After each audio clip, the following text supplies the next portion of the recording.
쪽 같이 읽겠습니다.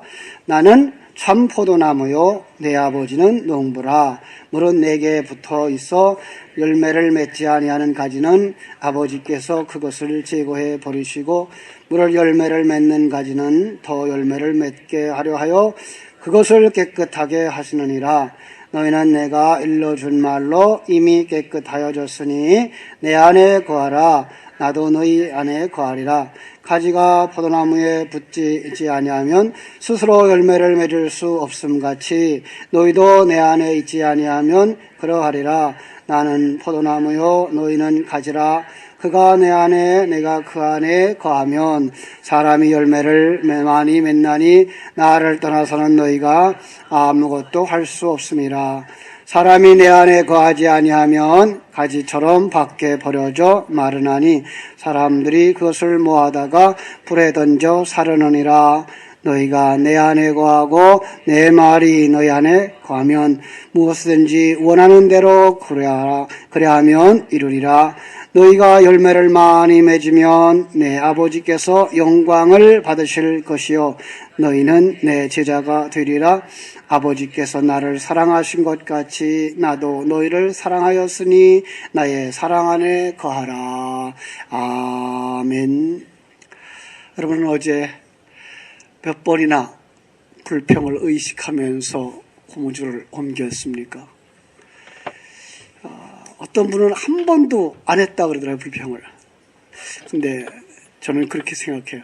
정말 불평을 한 번도 안 했기 때문에 안 한 건지, 아니면 불평을 했는데도 자기가 불평했는지 모르고 있는 건지 한번 생각해 보자고요.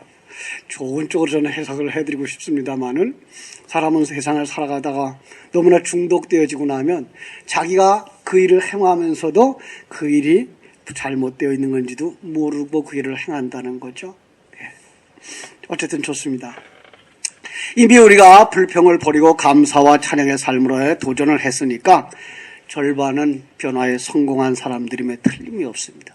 그렇습니다. 왜요? 우리는 예수 안에 있는 사람들이니까. 오늘은 우리 인생의 체질이 바뀌지 않으면 감사와 찬양의 삶으로 완성은 실패한다. 그러므로 체질을 바꿔라 라는 쪽입니다. 체질을 바꿔라. 그래서 체질을 바꾸는데 이미 우린 체질이 바뀐 사람들입니다.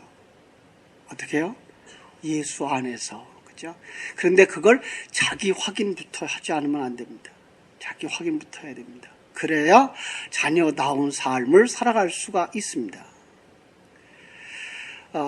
아주 우리가 흔하게 들은 예화를 하나 해드리면,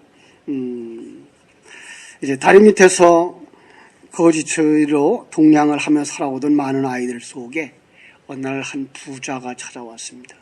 한 부자가 찾아와서, 야, 너희들 가운데 누가 할아버지 아들하고 싶은 사람? 할아버지 굉장히 부자거든? 그래서 내가 너희들 가운데 내 아들 하는 사람은 내가 나하고 같이 살고 나하고 같이 먹고 같이 행복하게 살 거야. 누구 손들어봐. 아무도 안 믿습니다. 왜? 너무 세상에 속아봐서. 그리고 사람 속에다가 팔아먹는다는 이야기가 많아서 아무도 안 나옵니다. 그때 저 뒤에서 껌뻑껌뻑 졸고 있던 사람이 한 소년이 손을 번쩍 듭니다. 나도 돼요? 그래, 우리 집에 가자. 그래서 이제 할아버지가 그 아이를 데리고 집으로 갔습니다. 집에 가서 대문을 들어서는 순간 집이 어마어마하게 크고 좋습니다. 집이 참 좋습니다.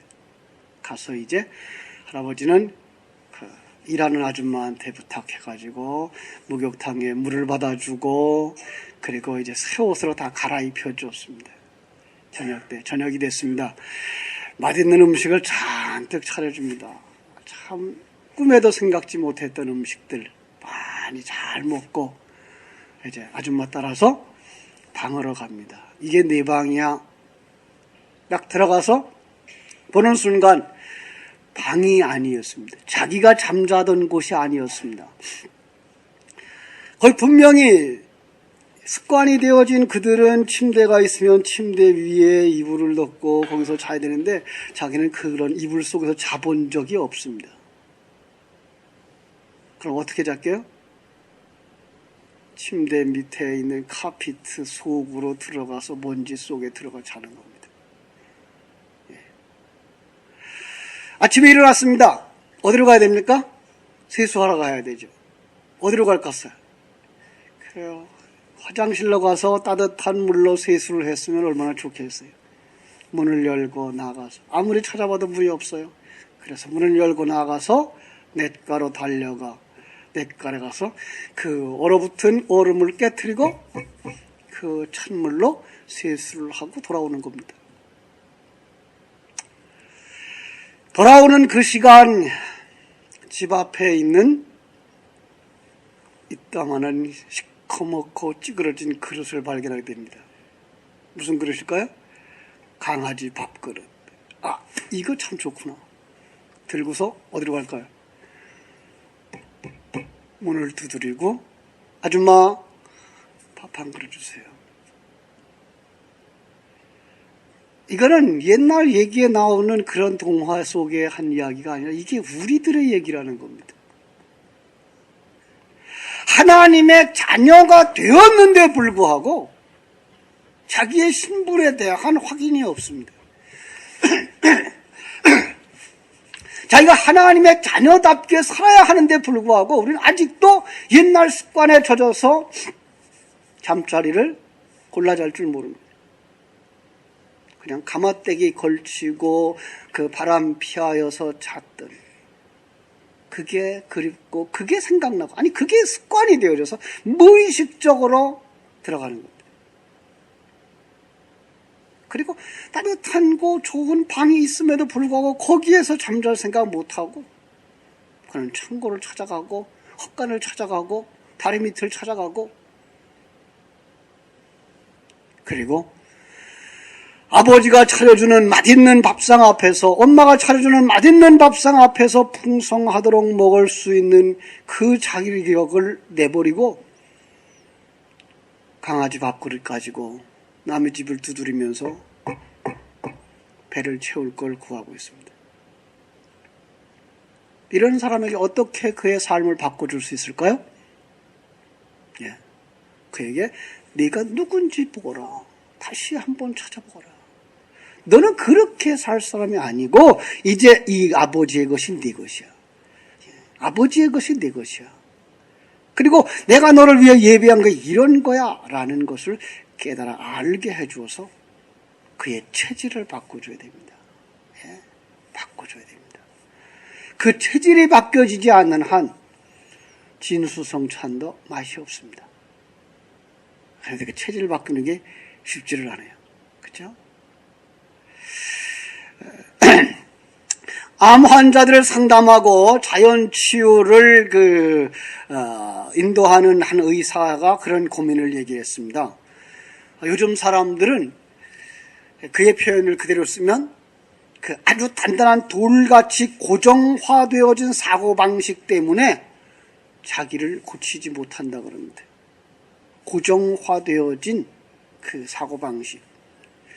암 그러면 무슨 약 먹어야 돼? 이걸로 간다는 거죠. 예. 어떻게 치료해야 돼? 그리고 누가 전문의야? 누가 가장 전문적이야?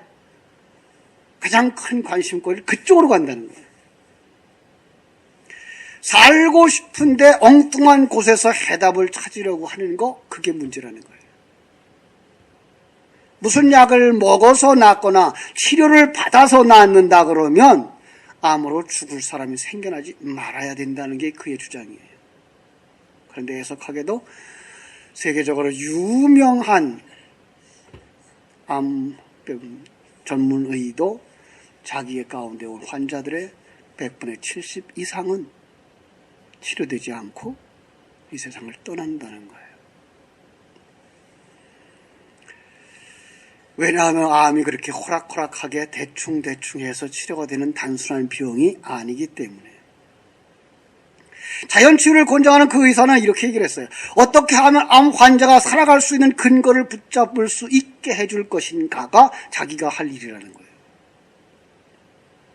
그런데 사람들은 그 자기의 그 병의 뿌리를 한마디로 얘기하면 체질 개선에 도전하지 아니하고 어떻게 하면 통증을 조금 적게 할 것인가, 어떻게 하면 그 암에서부터 벗어났다고 생각하는 그 어떤 수술의 방법을 택할 것인가만 보기 때문에 근본적 치료보다는 겉만 본다는 거죠. 겉만 제거한다는 거죠. 우리 잘 아는 얘기. 잡초를 제거하려고 그러면 잎만 뜯어내서는 안 되는 거죠.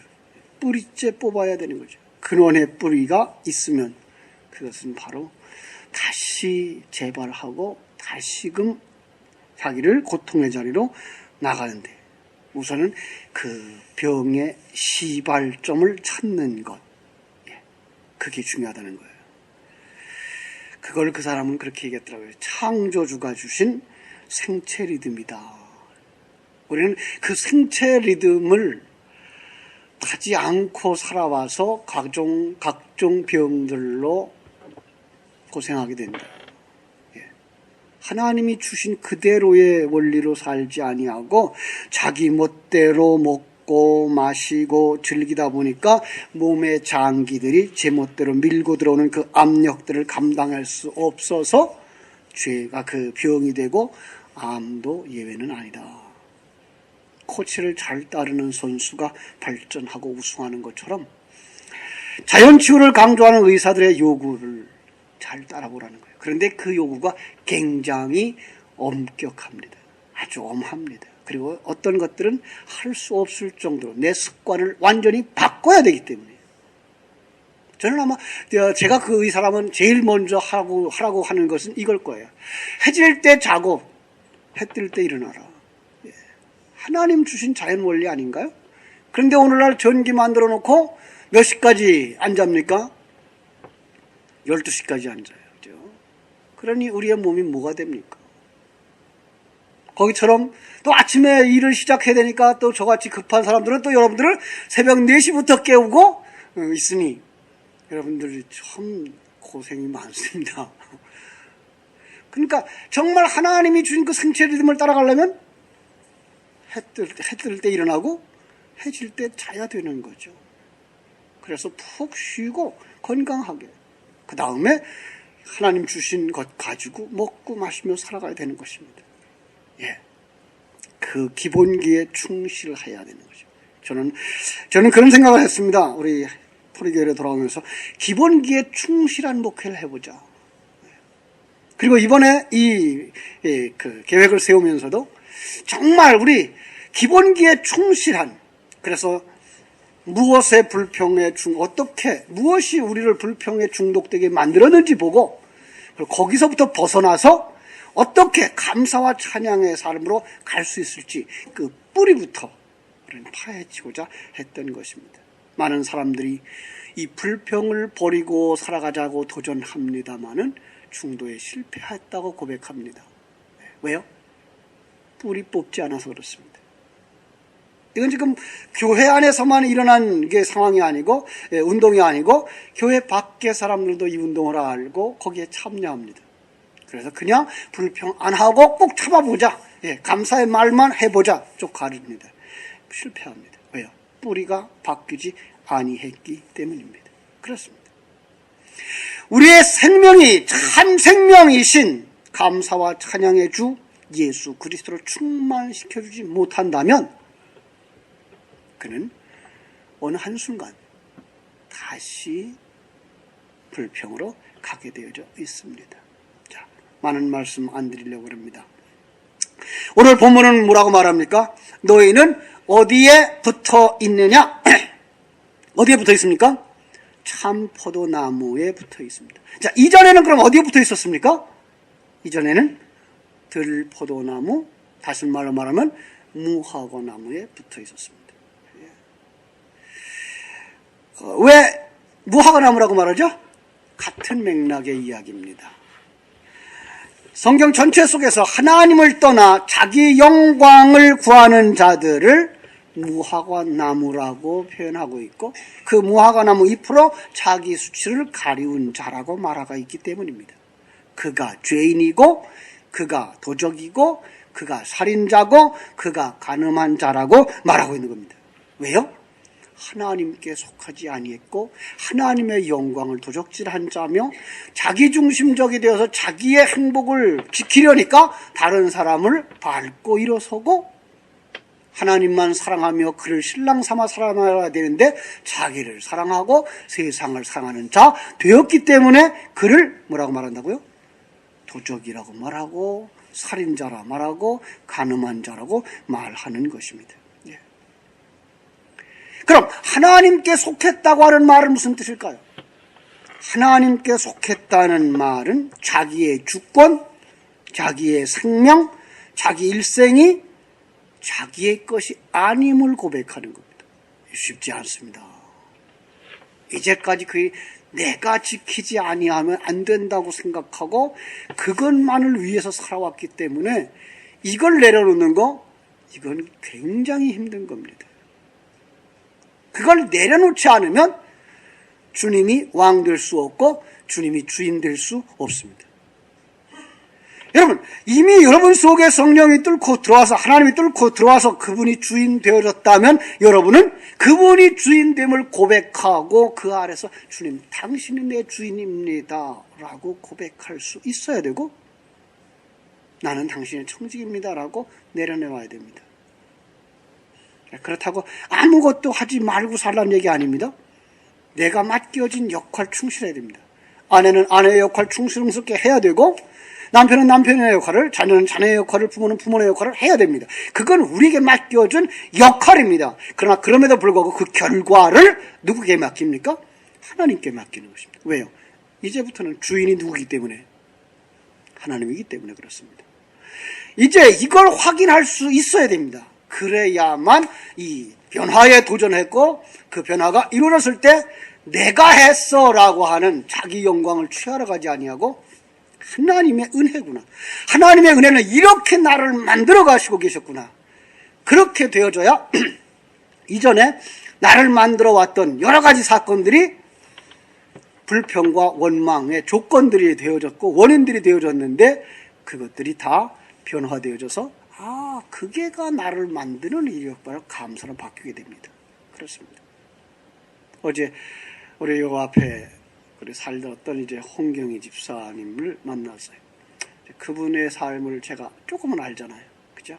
뭐 한 15년 동안 헤어져 있었습니다만은 참 어렵고 가난하게 태어나서 어떤 성공의 목표를 크게 잡고 그를 향해 달려나가고 있어서 매일매일이 힘들고 벅찬 삶을 살고 있어요. 지금도 마찬가지. 어떤 만큼 자기는 이루었다라고 말하고 있는데 저는 그렇게 얘기했습니다. 내려놓으시라고. 요즘도 뭐 2가지 일, 3가지 일을 한다고 그래요. 그러면서 식당까지 하는데 그 식당이 얼마나 잘 되는지 토요일 날, 일요일 날은 한 400여 명씩 왔다 간다네요, 하루에. 그리고 밤도 없고 낮도 없고 다른 사람은 낮반, 저녁반 있어가지고 교대로 근무하는데 이 양반은 주인이라 낮도 없고 밤도 없다네요. 여러분 그렇게 살면 힘들어요. 너무 힘듭니다. 어차피 우리 인생 살다가 갈 때 가져갑니까? 빈손으로 갑니다. 하나님이 내게 주신 역할에 충실하고 감사하면 됩니다. 물론 하나님이 내게 주신 역할이 그것이라면 해야 되겠죠. 그러나 그 목적을 돈벌이에 두지 말고 내 역할에 충실한 것으로 가셔야 되는 겁니다. 그러지 않으면 우리는 정말 자기의 삶으로 충실할 수가 없습니다. 자기의 왕권을 내려놔야 되고 자기가 자기 인생의 주인됨을 내려놔야 되고 그리고 하나님이 주신 시간, 하나님 주신 기회 속에서 최선의 삶을 사는 것입니다. 그죠? 그런데 그렇게 살면서 그걸 자기의 의로 취하는 자들, 그들을 성경은 바리새인이라고 말하고 있는 겁니다. 그들은 굉장히 열심히 신앙생활을 했습니다. 굉장히 열심히 일했습니다.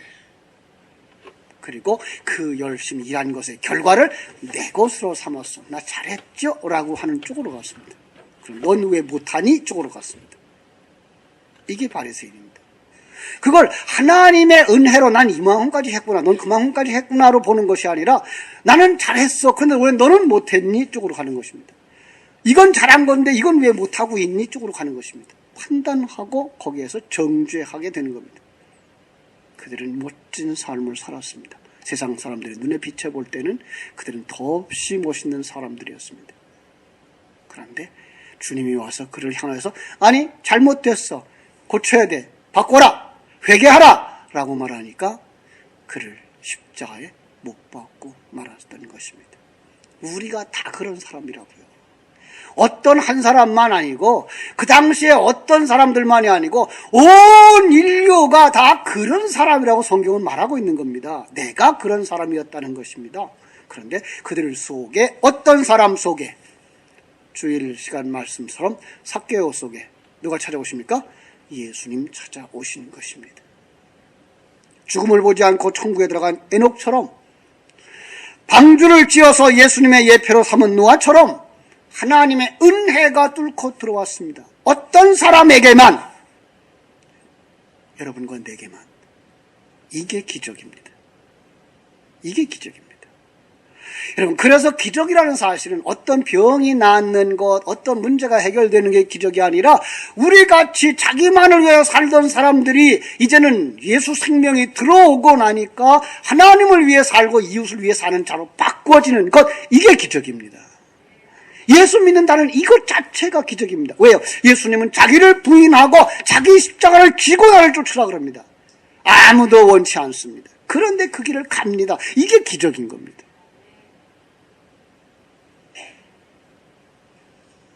성령의 말씀이 뚫고 들어오고 진리의 말씀에 의해서 많은 사람들 중에 어떤 사람에게만 이 기적은 나타납니다. 그걸 갖다가 성경은 귀하게 쓰는 그릇이라고 말하고 있고 세상에는 천하게 쓰는 그릇도 있고 귀하게 쓰는 그릇도 있다라고 말하면서 너희들이 귀하게 쓰이는 그릇으로 만들어진 것을 기뻐하고 감사하라고 말씀하고 있습니다. 이런 사람이 사실은 좋은 밭입니다. 그것은 하나님이 만드는 것이고 더 정확하게 말하면 생명의 말씀이 들어와서 그를 좋은 밭으로 만드는 것입니다. 사실은 어제 이 좋은 밭에 관한 설교를 준비하다가 타자 치는 수면서 이제 두 편의 설교가 만들어져서 하나는 뒤로 하고 오늘 이 부분만 다루기로 한 겁니다. 여러분, 그 사람이 그리스도 안에서 산 자입니다.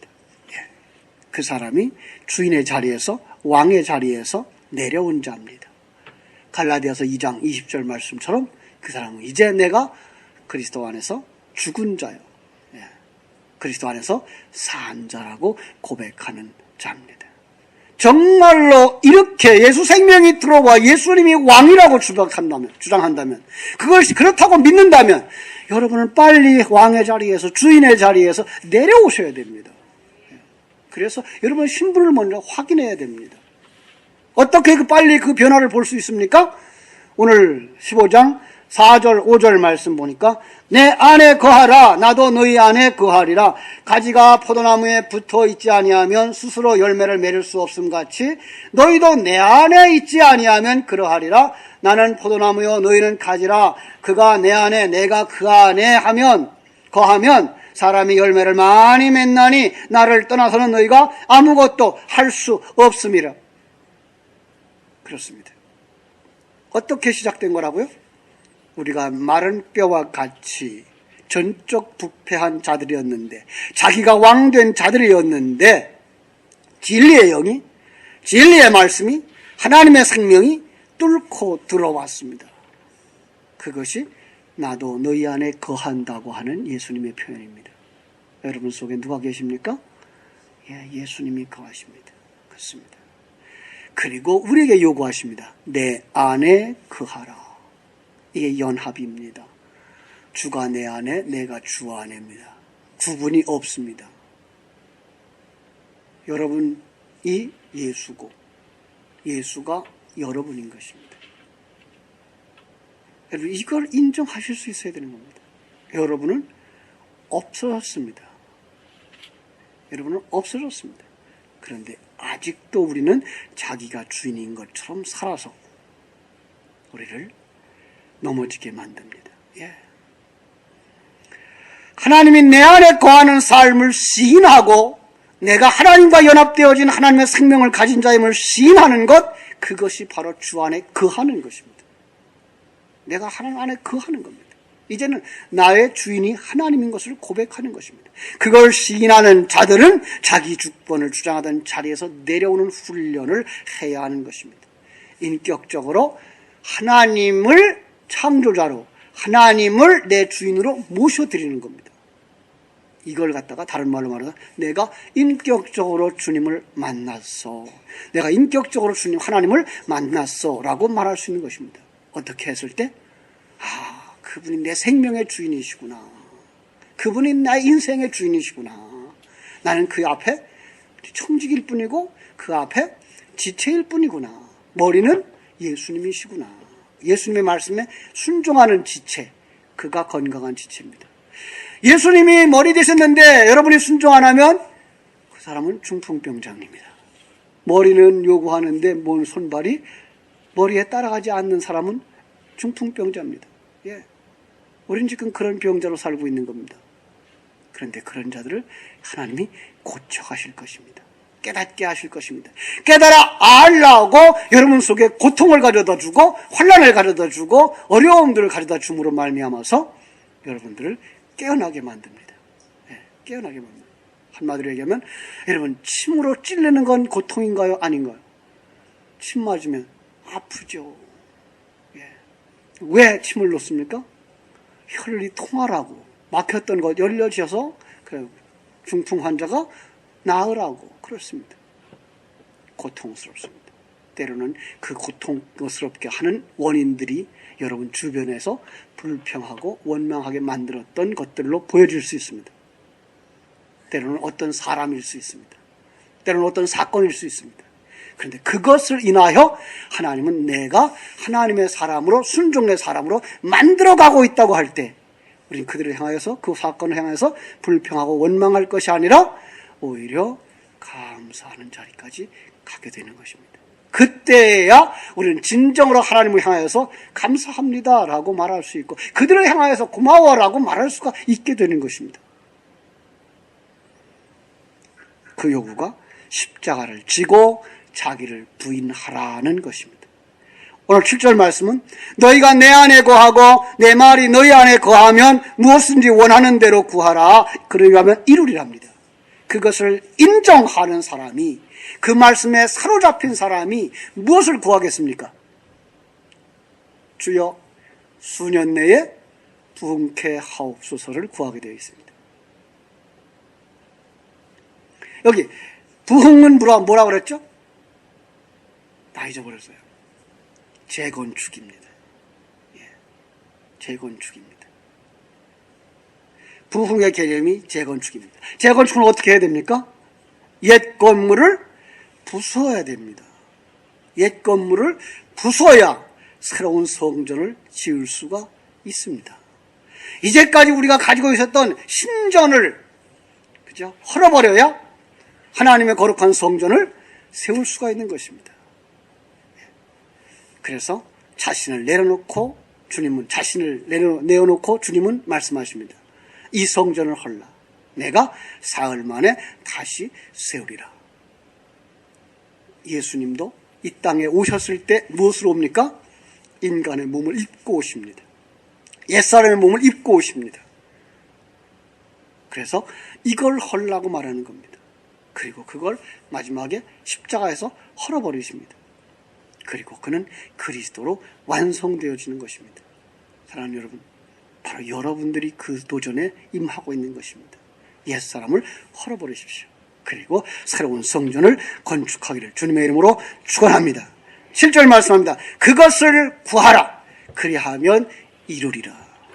하나님께서 우리의 기도를 들어주셔서 정말 거룩한 성전으로 완성되어지고 여러분들이 하나님의 그 놀라운 새 사람으로 감사와 감격과 찬양으로 주님께 영광 돌리며 모든 사람을 향하여도 여러분들을 어렵게 하고 힘들게 했던 그분들과 그 사건들을 향하여서도 감사할 수 있는, 찬양할 수 있는 복된 성도로 바뀌어지기를 주님의 이름으로 축원합니다.